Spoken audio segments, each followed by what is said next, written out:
Ask yourself this: do you feel conscious? The very fact that you can ask that question suggests the answer is yes.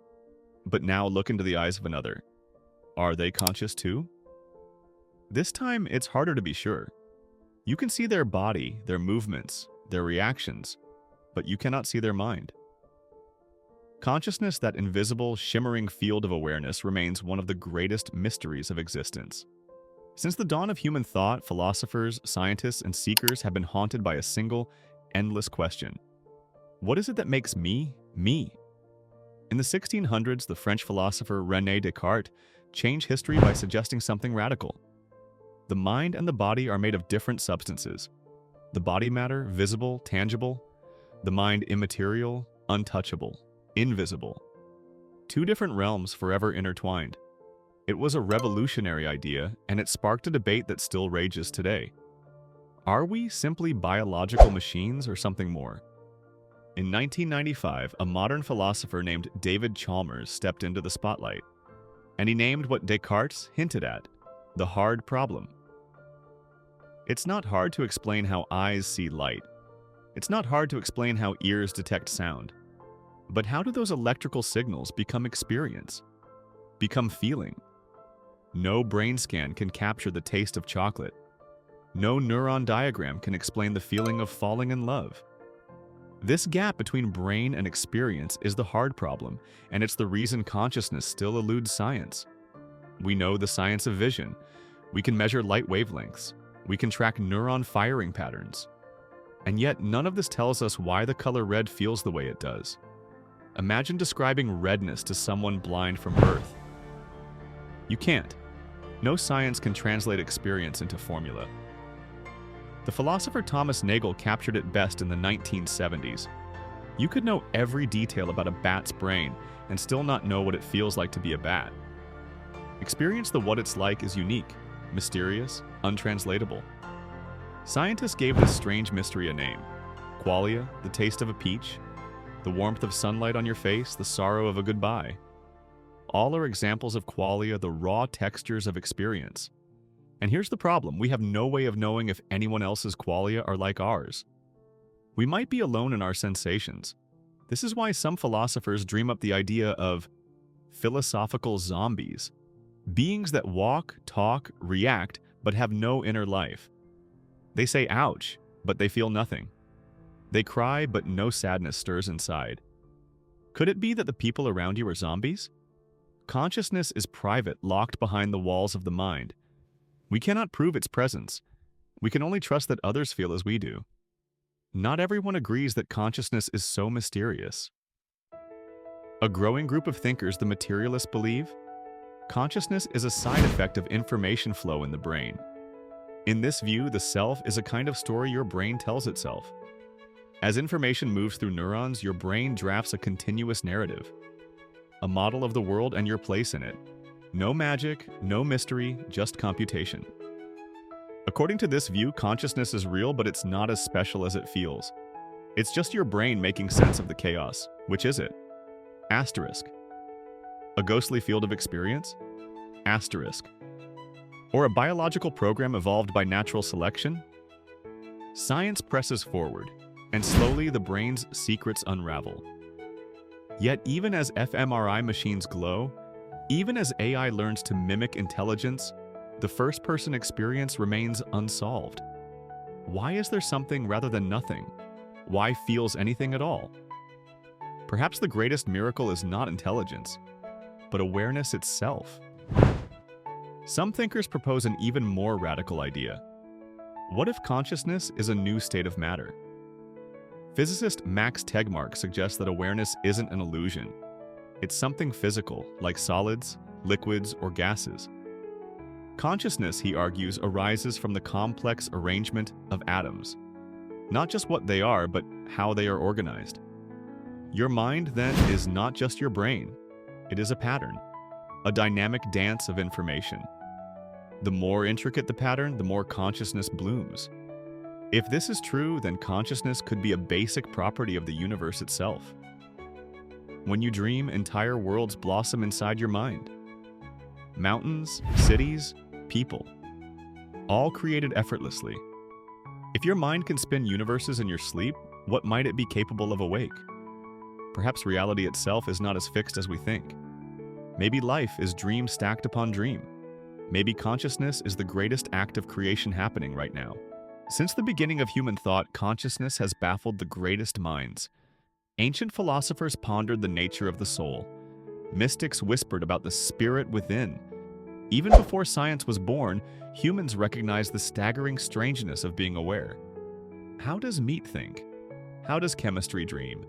How does biology love? These questions haunted the priests of Egypt, the sages of India, the scholars of Greece. And today, they still haunt the halls of neuroscience labs and philosophy departments worldwide.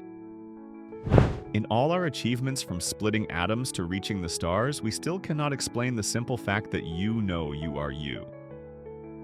Modern neuroscience suggests something unsettling. The sense of I, the solid feeling of me, may be nothing more than a hallucination. When you introspect, you feel like a captain sitting inside your brain, steering the ship. But when scientists peer into the brain, they find no captain, no hidden pilot, just endless networks of neurons firing, connecting, exchanging information. The self we cherish may be a convenient illusion, a story stitched together by a storytelling brain. This realization shakes the ground beneath our feet. Who then are you? Where does the I reside? Maybe there is no ghost inside the machine. Maybe the machine is the ghost. Every night, without external input, your brain weaves entire realities. Dreams. It fabricates worlds, characters, adventures. It conjures sensations, sights, sounds, emotions from nothing. This raises a profound question. If the brain can generate worlds while asleep, what might it be capable of while awake? Maybe waking life itself is a carefully constructed dream. Maybe reality is less solid, less fixed than we dare to imagine. In dreams, you are both the creator and the spectator. The same might be true in life. You know you are conscious. But how do you know anyone else is?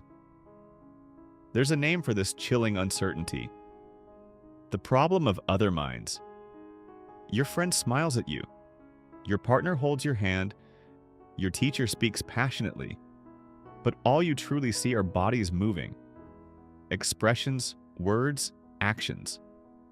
You assume there is a mind inside, but you cannot prove it. This is the lonely secret of consciousness.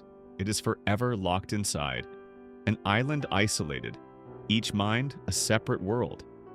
Imagine a creature that looks human in every way. It smiles, it talks, it screams when hurt. But inside, there is nothing, no experience, no awareness, no feeling. This creature is called a philosophical zombie. It is behaviorally indistinguishable from a human, but hollow inside. Is it possible that such zombies walk among us? Is it possible that others are mechanical shells while only you are truly aware? Chilling, isn't it? Yet this possibility cannot be ruled out by science. Consciousness remains invisible, private, impenetrable. What if your brain is not just a thinking machine, but an emulator, a simulation engine? Each second, it models the world, predicts outcomes, imagines possibilities.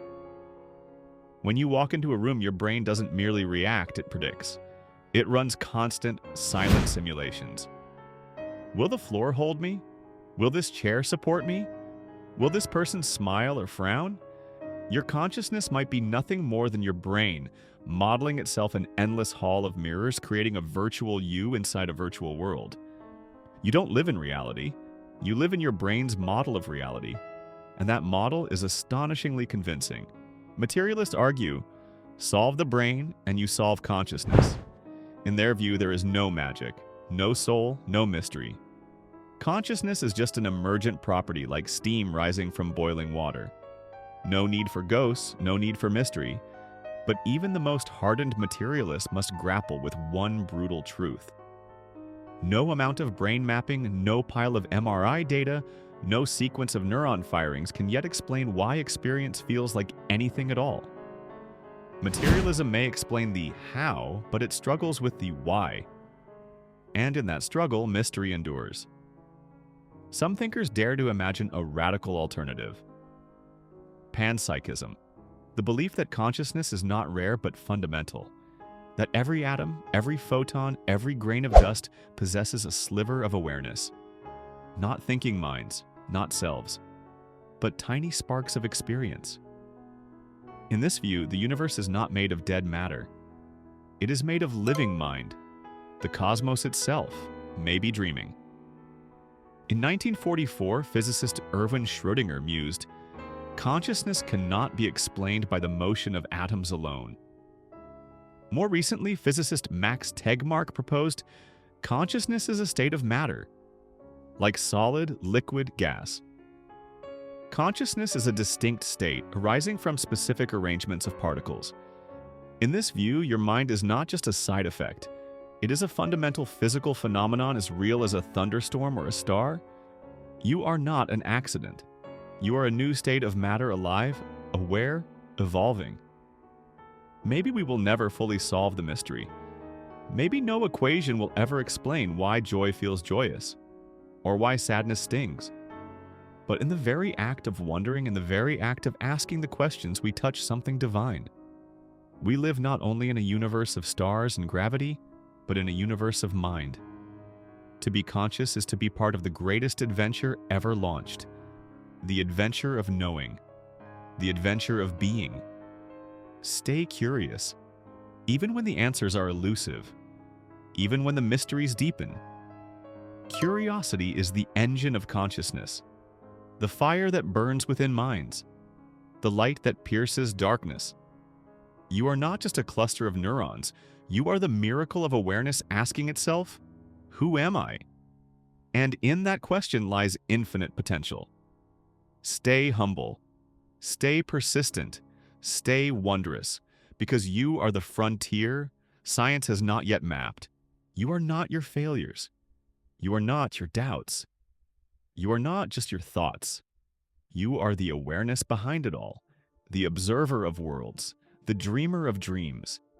And that eternal spark within you is more powerful, more beautiful, and more mysterious than all the stars in the sky. This is Bright Discovery. Stay awake. Stay alive.